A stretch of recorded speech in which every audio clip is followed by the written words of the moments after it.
ابو سعید خدری رضی اللہ عنہ نے بیان کیا کہ حضرت صلی اللہ علیہ وسلم کے کچھ صحابہ رضی اللہ عنہم سفر میں تھے۔ دوران سفر میں وہ عرب کے ایک قبیلے پر اترے۔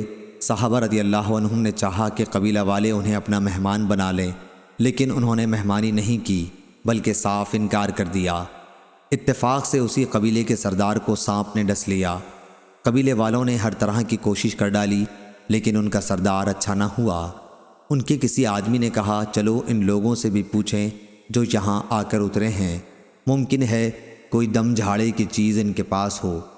چنانچہ قبیلے والے ان کے پاس آئے اور کہا کہ بھائیو، ہمارے سردار کو سانپ نے ڈس لیا ہے، اس کے لیے ہم نے ہر قسم کی کوشش کر ڈالی لیکن کچھ فائدہ نہ ہوا، کیا تمہارے پاس کوئی چیز دم کرنے کی ہے؟ ایک صحابی نے کہا کہ قسم اللہ کی میں اسے جھاڑ دوں گا، لیکن ہم نے تم سے میزبانی کے لیے کہا تھا اور تم نے اس سے انکار کر دیا، اس لیے اب میں بھی اجرت کے بغیر نہیں جھاڑ سکتا۔ آخر بکریوں کے ایک گلے پر ان کا معاملہ طے ہوا۔ وہ صحابی رضی اللہ عنہ وہاں گئے اور الحمدللہ رب العالمین پڑھ پڑھ کر دم کیا۔ ایسا معلوم ہوا جیسے کسی کی رسی کھول دی گئی ہو۔ وہ سردار اٹھ کر چلنے لگا، تکلیف و درد کا نام و نشان بھی باقی نہیں تھا۔ بیان کیا کہ پھر انہوں نے طے شدہ اجرت صحابہ رضی اللہ عنہم کو ادا کر دی۔ کسی نے کہا کہ اسے تقسیم کر لو، لیکن جنہوں نے جھاڑا تھا وہ بولے کہ نبی کریم صلی اللہ علیہ وسلم کی خدمت میں حاضر ہو کر پہلے ہم آپ سے اس کا ذکر کر لیں، اس کے بعد دیکھیں گے کہ آپ کیا حکم دیتے ہیں۔ چنانچہ سب حضرت رسول کریم صلی اللہ علیہ وسلم کی خدمت میں حاضر ہوئے اور آپ صلی اللہ علیہ وسلم سے اس کا ذکر کیا۔ آپ صلی اللہ علیہ وسلم نے فرمایا، یہ تم کو کیسے معلوم ہوا کہ سورہ فاتحہ بھی ایک رقیہ ہے؟ اس کے بعد آپ نے فرمایا کہ تم نے ٹھیک کیا، اسے تقسیم کر لو اور ایک میرا حصہ بھی لگاؤ۔ یہ فرما کر رسول کریم صلی اللہ علیہ وسلم ہنس پڑے۔ شعبہ نے کہا کہ ابو البشر نے ہم سے بیان کیا، انہوں نے ابو المتوکل سے ایسا ہی سنا۔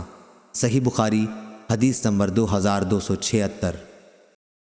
سفیان بن عیینہ نے بیان کیا، ان سے حمید طویل نے اور ان سے انس بن مالک رضی اللہ عنہ نے کہ ابو طیبہ حجام نے نبی کریم صلی اللہ علیہ وسلم کے پچنا لگایا تو آپ نے انہیں اجرت میں 1 صاع یا 2 صاع غلہ دینے کا حکم دیا اور ان کے مالکوں سے سفارش کی کہ جو محصول اس پر مقرر ہے اس میں کچھ کمی کر دیں۔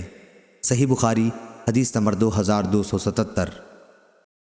وہیب نے بیان کیا، کہا کہ ہم سے ابن طاؤس نے بیان کیا، ان سے ان کے باپ نے اور ان سے ابن عباس رضی اللہ عنہ نے بیان کیا کہ نبی کریم صلی اللہ علیہ وسلم نے پچنا لگوایا اور پچنا لگانے والے کو اجرت بھی دی۔ صحیح بخاری حدیث نمبر 2278۔ یزید بن زری نے بیان کیا، ان سے خالد، ان سے اکرمہ نے اور ان سے ابن عباس رضی اللہ عنہ نے بیان کیا کہ نبی کریم صلی اللہ علیہ وسلم نے پچنا لگوایا اور پچنا لگانے والے کو اجرت بھی دی۔ اگر اس میں کوئی کراہت ہوتی تو آپ صلی اللہ علیہ وسلم کاہے کو دیتے؟ صحیح بخاری حدیث نمبر 2279۔ عمرو بن عامر نے بیان کیا کہ میں نے انس رضی اللہ عنہ سے سنا، وہ بیان کرتے تھے کہ نبی کریم صلی اللہ علیہ وسلم نے پچنا لگوایا اور آپ صلی اللہ علیہ وسلم کسی کی مزدوری کے معاملے میں کسی پر ظلم نہیں کرتے تھے۔ صحیح بخاری حدیث نمبر 2280۔ حمید طویل نے بیان کیا اور ان سے انس بن مالک رضی اللہ عنہ نے کہ نبی کریم صلی اللہ علیہ وسلم نے ایک پچنا لگانے والے غلام ابو طیبہ کو بلایا، انہوں نے آپ کے پچنا لگایا اور آپ نے انہیں 1 یا 2 صاع یا 1 یا 2 مد، راوی حدیث شعبہ کو شک تھا، اجرت دینے کے لیے حکم فرمایا۔ آپ صلی اللہ علیہ وسلم نے ان کے مالکوں سے بھی ان کے بارے میں سفارش فرمائی تو ان کا خراج کم کر دیا گیا۔ صحیح بخاری حدیث نمبر 2281۔